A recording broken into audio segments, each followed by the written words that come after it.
صدارتی خطبہ پہلے ہی عطا کر رہے تھے۔ اب مولانا محسن صاحب کی باری ہے۔ مولانا محسن صاحب سے میں ایک زمانے سے ساتھ ہوں، ہم ایران ساتھ گئے، پاکستان میں، گلگت میں، اسکردو میں، کراچی میں، اسلام آباد میں، جہاں جہاں تقریبات ہوتی ہے وہاں پر با محسن موجود ہو تو پھر سمجھتے ہیں کہ تقریب کی کامیابی ہو گئی، چونکہ شعلہ بیانی میں بلتستان میں سارے علماء کو میں سنتا ہوں، مگر جیسی شعلہ بیانی اور جس طرح لفظوں کو سے کھیلنا با محسن کو جتنا آتا ہے کوئی دوسرا عالم کو شاید نہیں آتا۔ اور میرے ساتھ گواہی فرمانے والے خیال بھی اس حوالے سے دے دیں گے کہ ان کو سن کر یعنی ایک شاعر، کم از کم ایک شاعر آدمی کو، لکھاری آدمی کو اور لفظوں سے کھیلنے والے آدمی کو جو سکون ملتا ہے وہ ایک الگ چپٹر ہے، اور با محسن صاحب یہاں موجود ہے۔ ہم آج سننا چاہیں گے، یقیناً مختصر ضرور کریں گے مگر ہم آپ کی فصاحت و بلاغت کو کمپلیٹ سنیں گے، جناب مولانا محسن ساقی صاحب۔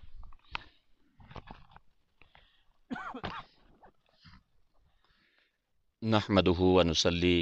ونسلم على رسوله الكريم اما بعد فاعوذ بالله من الشيطان الرجيم بسم الله الرحمن الرحيم يا ايها الذين آمنوا اذا قيل لكم تفسحوا في المجالس فافسحوا يفسح الله لكم آمنت بالله صدق الله المولانا العلي العظيم۔ فصاحت پر آنے کے لیے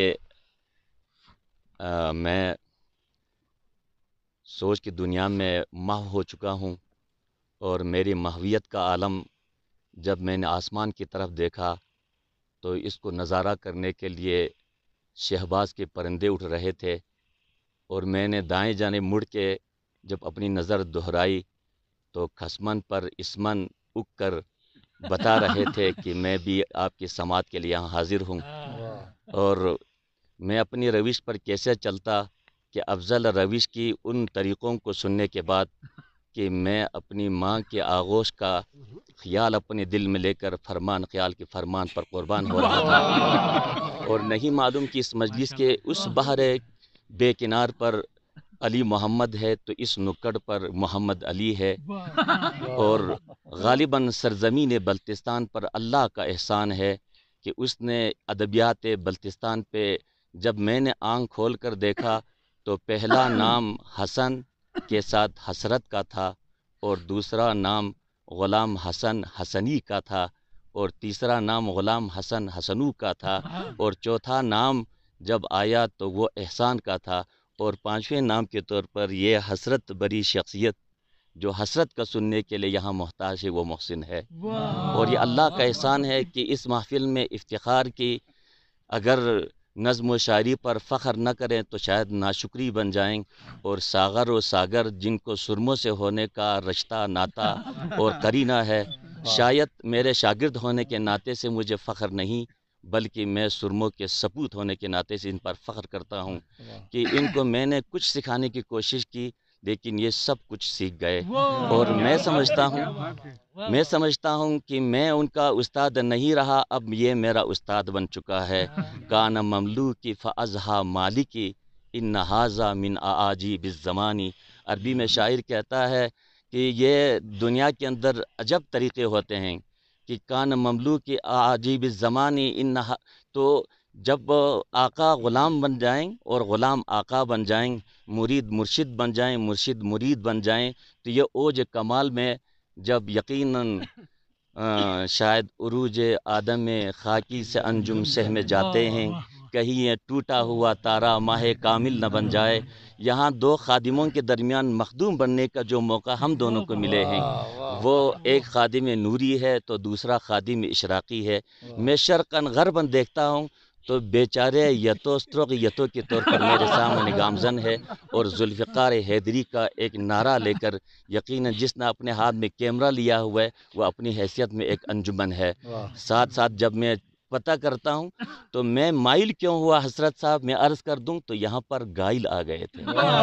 اور گائل پر مائل ہوئے بغیر میں نہیں رہ سکتا تھا، اس لیے کہ حشمت کمال الہامی پر جب اللہ کی طرف سے ورود ہوا تو احمد پا غلام حسین کے نام سے ان کا اصلی خاندانی نام تھا۔ میں سمجھتا ہوں آج کی اس محفل کے حوالے سے اب غلام حسین پر آمد شروع ہو گئی ہے۔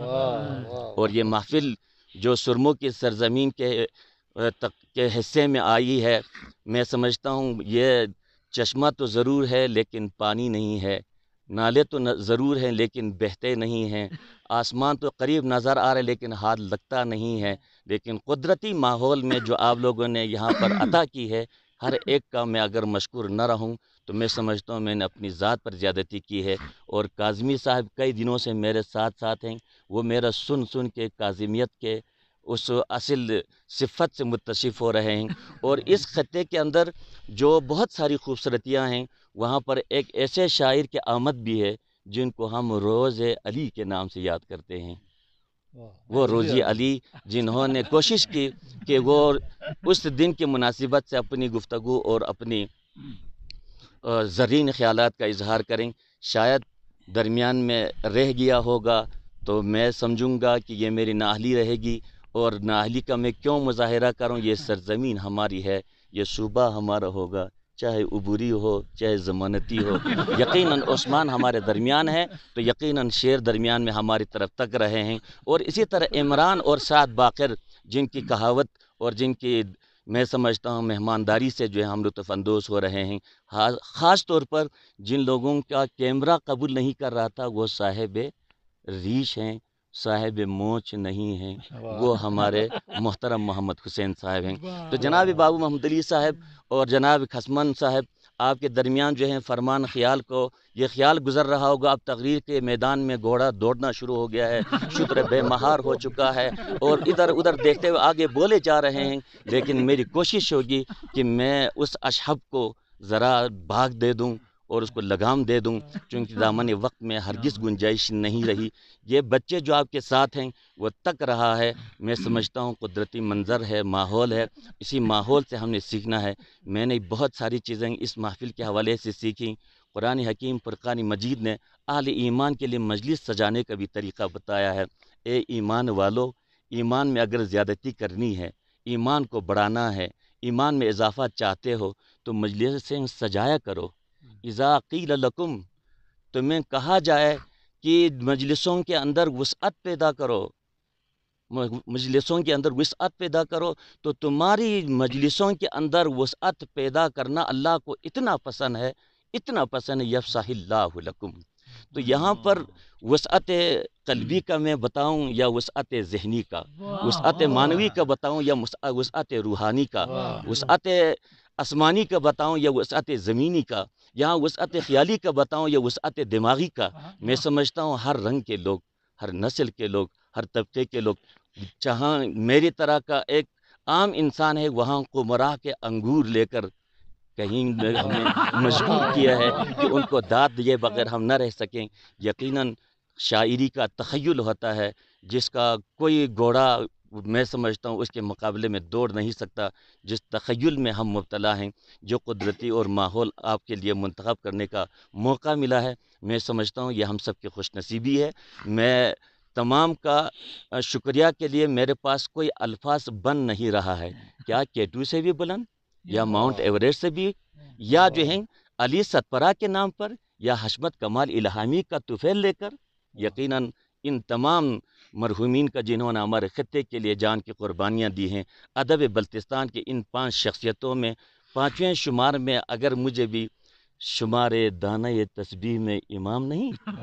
لیکن اگر آپ یہ سمجھتے ہیں کہ ادبی محفلوں کا میں حصہ بن سکتا ہوں تو شاعری تو میری بنی نہیں، نظم مجھ سے لگی نہیں، نہ صرف پاروں سے میرا شغف تعلق رہا ہے، صرف ایک وظیفہ جو 2020 کے کورونا کے ایام میں